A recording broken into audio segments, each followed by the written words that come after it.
Hello, and welcome back to Horrific Horror Review. I'm Jim King. And that's Lightning McQueen. I'm Eric B. That was my lightning crash. Like Frankenstein. Oh, is that what it was? Yeah, or like Dracula when there's, they're doing like the establishing shot, like this is where we're at. And they'll show the castle from the outside. Oh, yeah. Slowly There's always like pow, pow. It lights it up really cool for black and white movies. Yeah. I like that look. But, For sure. I got vampires on the brain now. I was going to ask if you wanted to talk vampires anyway. Yeah. Because it's going to happen. Yeah, because, we can bleed it into a million other things. Yeah, like a week ago, Jim was like, we should do a show on this movie. He's like, you gotta see this fucking movie. And I hadn't seen this movie. I had never even fucking heard of this movie, actually. And what is it called? Lesbian Vampire Killers? Lesbian Vampire Killers. And it's the guy who made Shaun of the Dead. Or I don't think made, just associated. I think they helped him get it produced or put out or something. Okay, something like that. They got to ride the coattails of kind of like British comedy horror. Eli Roth finds someone he likes. Exactly. Presents. Eli Roth presents. Exactly, you get it. Yeah. Type thing. I got you. Because it definitely has It has that total same vibe. Same tone. Yeah. Nerdy breaking up buddy, the chubby buddy. The the formula was... It could have been Simon Pegg and What's His Fuck. It could have been. Yeah, it was. It could really have easily been their movie, too. Yeah. Easily. If they weren't, 50 right now, then we'd just be sad, because sad. I like them most. I like them, too. Did you see Paul? I did see Paul. I liked that. I'm a fucking nut about UFOs and shit, and flying saucers, and fucking... I've been balls deep in X-Files for the last week. Yeah, that's one other thing you wanted to talk about, and I gotta... We'll get back to that. Yeah. Go ahead. Go ahead. All right. I want to say one thing about the X-Files. When you brought up the X-Files, I was like, man, I gotta get excited about the X-Files because Jim wants to do a show about the X-Files, and I haven't been watching it like you have, so I'm not pumped up about it. Right. And I kept thinking, and then a memory came to me of Fox Mulder putting that X of masking tape in the corner of his window, and then puts that light on it, and it shows that X so that that dude knows to come. Yep. Just that memory. I'm currently watching this. Got me real excited about just thinking about the X-Files. I just saw today, actually, he put that up. Did he? And then he bounced like he had somewhere else to be. Uh-huh. And Scully was in his apartment. Uh-huh. And this little asshole named Krychek, I don't know if you remember him or not, the Russian spy piece of shit. Oh, yeah. He shoots her through the window of that X. No! And I thought to myself, I was like, motherfucker, he was a perfect target. She was standing in the window and there was an X across the front of her. It would be such a perfect end for my crime. But what I was going to say was, in rewatching it, spoilers. No spoilers. I just, it amazes me how many actors rolled through that fucking show. So many that were nobodies when they did that show. That's a good point. Now Jack Black. I watched the episode with Jack Black today. A lot of people were in that show. So many people. Almost every non-regular character that gets introduced is somebody I recognize from something else now down the road. Yeah, when you go back and watch old episodes of X-Files, there's a lot of people in that shit. And playing weird roles, too. Sometimes. Really bizarre. Yeah. Sometimes it got way to the left field, man. It was this is a weird episode. I just realized today I never looked before, I never cared. Not that I cared today, but I noticed. I didn't realize, after the second season, midway, the guy who came up with it, I think his name's Chris Carter or something like that. Yeah, Chris Carter. I didn't know that David Duchovny started writing those episodes with him. Really? The first season and a half. He's into it, huh? Is just him, Chris Carter, written by whatever, And mid-second season, now all the episodes say co-written with David Duchovny? Yeah. That's interesting. I didn't know that he jumped in like that. That's interesting. I've always been interested in, abductions.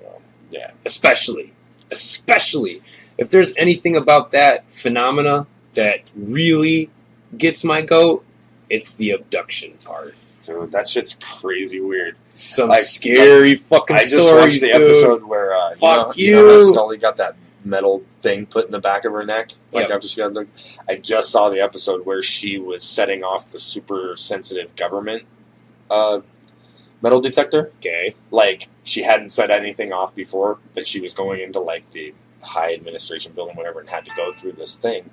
And she walked through and it set it off, and then they did, like, the wand on her, and it didn't set it off. Okay. And then she got all weirded out by it and went back through again a couple times trying to get it to go off, and then it had that, went to a doctor, and he was like, oh, you probably just got hurt in the line of duty, like a piece of shrapnel or something. And he pulls out that little, tracking device thing, whatever it is.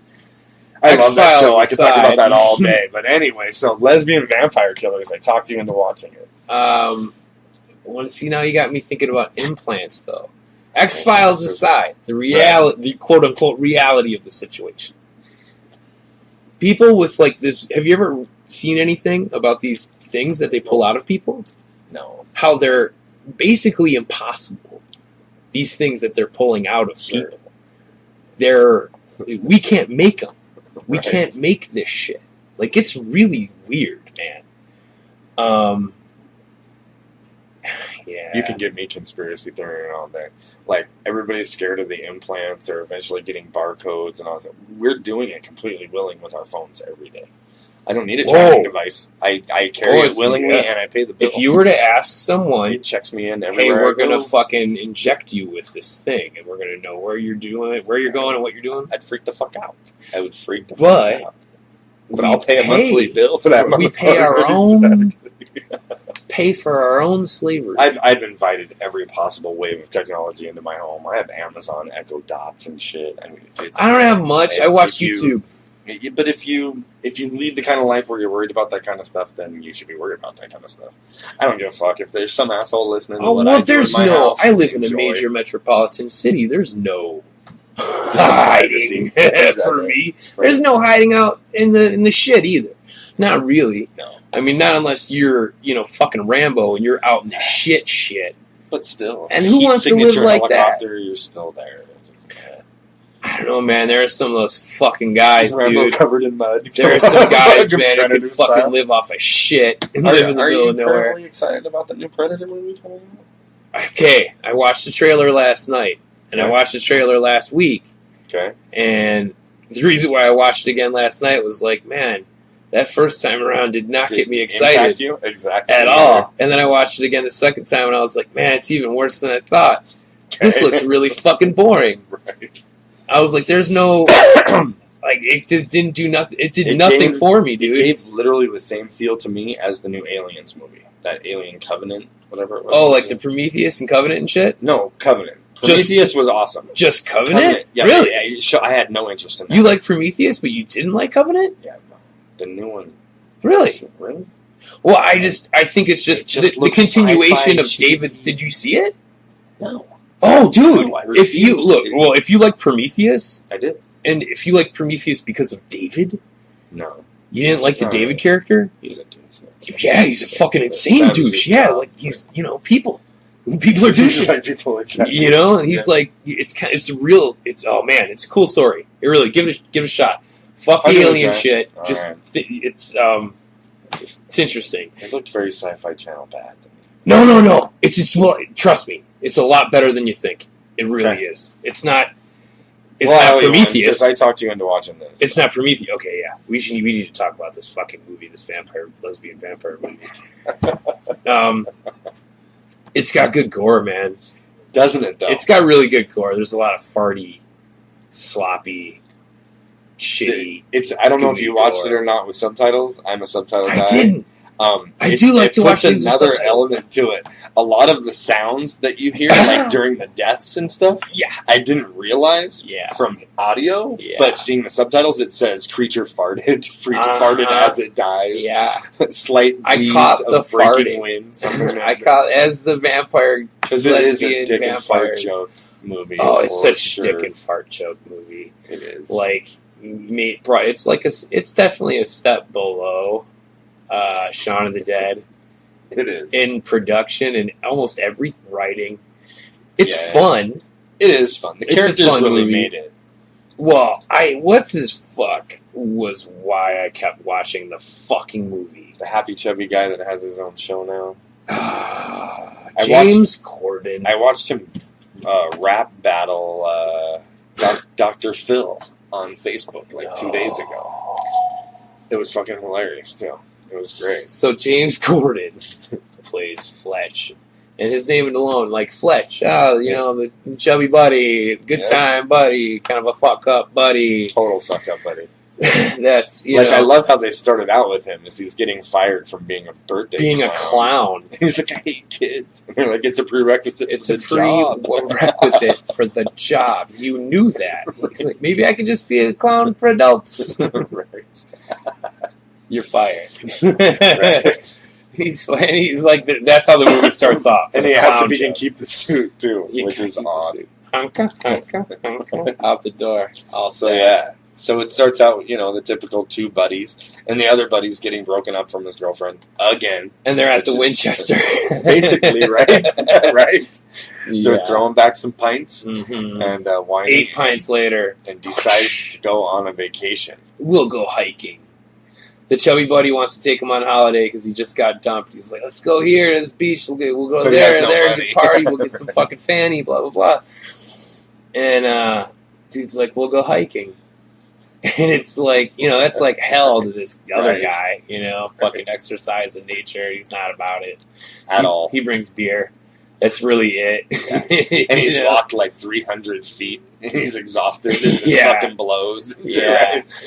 And you know what else this movie reminded me a lot of? Was fucking American Werewolf in London. It does. It's two guys walking around where they shouldn't be walking around. Totally.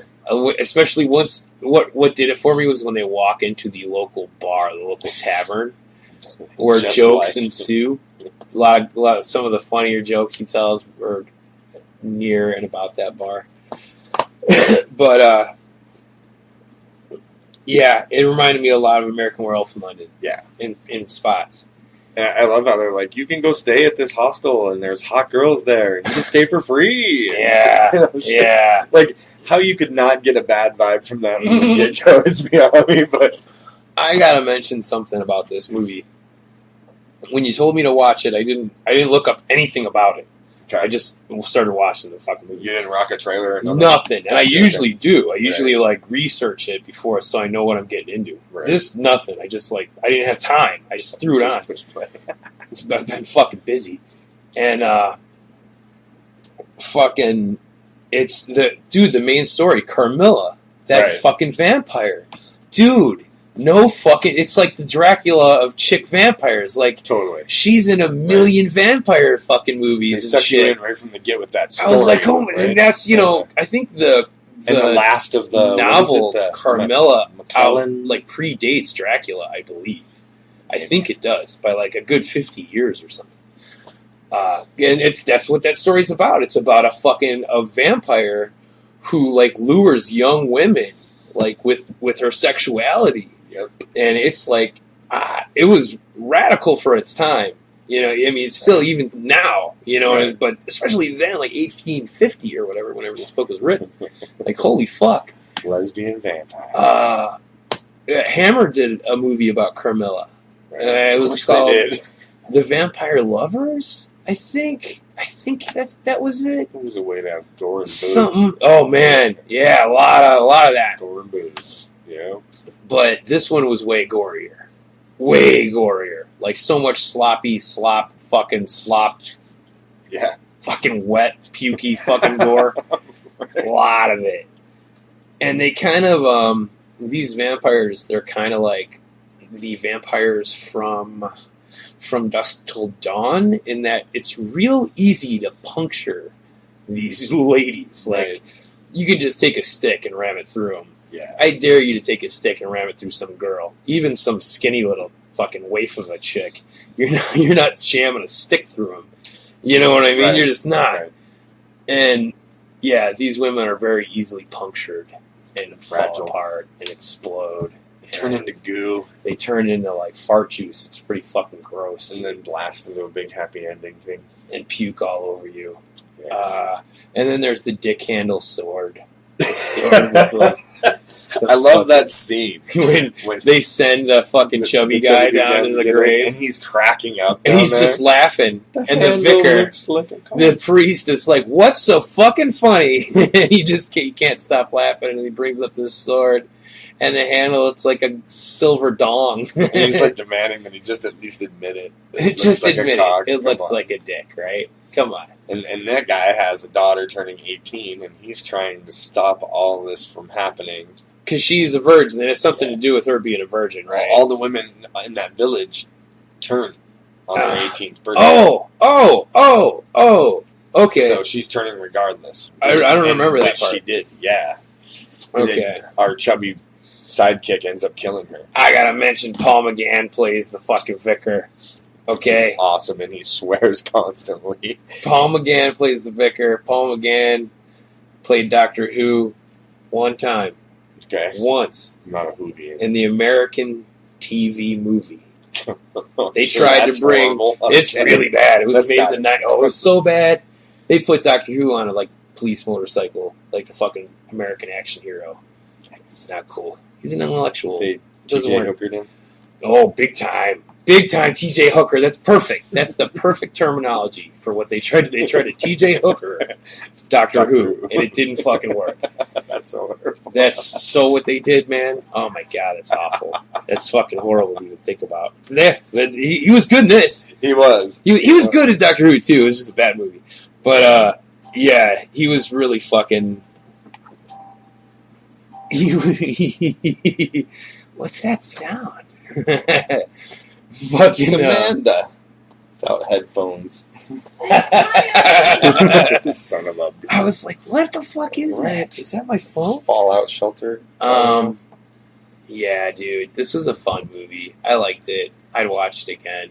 It's got good gore. I started and good watching humor. it again, actually. If you know what you're getting into, if you're not looking for a solid scare me movie, if you just no, it's not going to scare you. It's not going to scare you. And there's some hot chicks, and if you get the UK version, then you get to see lots of nudity. It's a lot like those cheesy mid-90s tits and stupidity movies. It's got a very screwball feel. Yeah, yeah. Like, okay, have you seen that fucking that clip of Robert De Niro recently where he's going off at some fucking graduation? No. All right, you know how they'll have a celebrity at the college graduation? He's all done up in his fucking, never took a class there, but whatever. He has a honorary whatever exactly, going on, and Robert De Niro's at one of these, and he's talking about how fucked up the world is. Like, it's the most depressing. Is he on like a rant? Yeah. Nice. Like, has he gone Clint Eastwood mode? Oh, like is it's he worse. He's kind of he's lost his shit. Yeah, gotcha. And he says he's an old man now. Yeah, I know. And he says the last meme I saw, it shows a picture of him turned into like a donkey's asshole. He compared school to they're in college, and he compared college to like an Oscar-winning fucking serious hardcore drama, like something really good.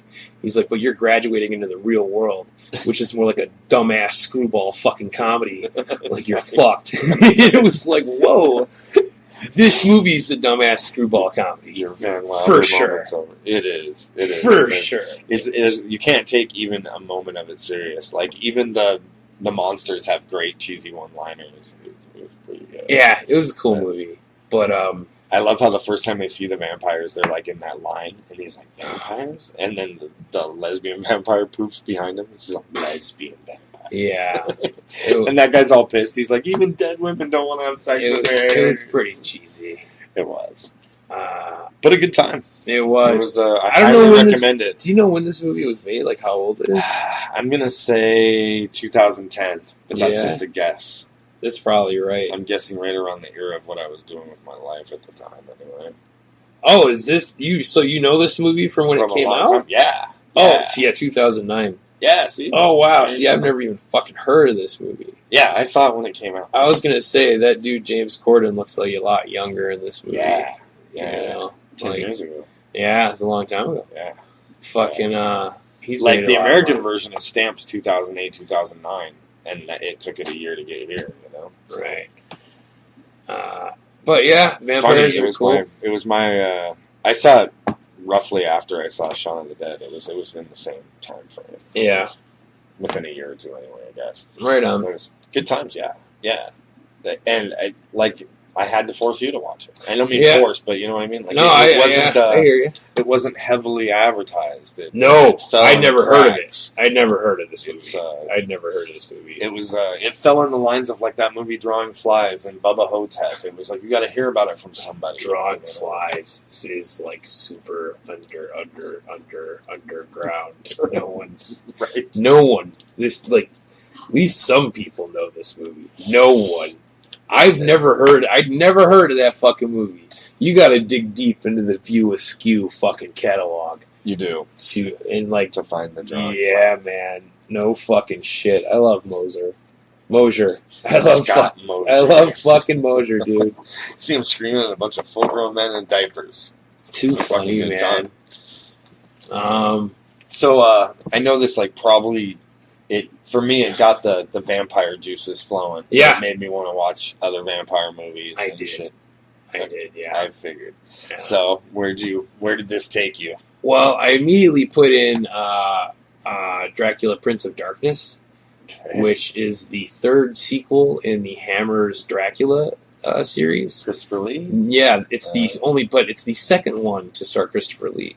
Okay. In the official second movie, Brides of Dracula, there's no Christopher Lee. It's some Baron guy. I don't know, for whatever reason they couldn't get. Oh, definitely not. No, I forget. Meinster, Baron Meinster. That's it. Awesome. He's really lame. He's the worst Dracula replacement ever.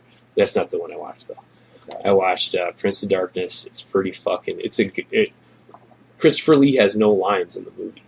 None. Not a one. He did through the script. Okay. He refused to say them. He was like, I'm not going to say this shit. I heard him in an interview, and it's the only time he's ever spoken aloud any of his lines from the script. And he says, I was supposed to say things like, I am the apocalypse, and other such rubbish. And it was like, it was ridiculous. And I was like, well, that's not so bad. I mean, kind of though. There must have been more though. But it's a completely, like, not silent role, like he hisses and shit. Right. You know? It's pretty cool. Chris really has a great hiss. He's got great hiss. You know, he's got the red eyes and shit. He's such a cool, like, powerful presence. He's so tall. Very underrated. He goes out. Dracula goes out in a lot of weird ways in those movies. In this one, he goes out by way of clear running water. Which, you know, like when you go back on like vampire myth, running water is one of the things that supposedly they can't cross running water, and also traps them. Well, apparently it fucking kills them. Because this dude's girlfriend, like, shoots the ice that this guy and Dracula are battling, like, on the frozen moat at Dracula Castle. Okay. She shoots the ice, and fucking Dracula falls into the water.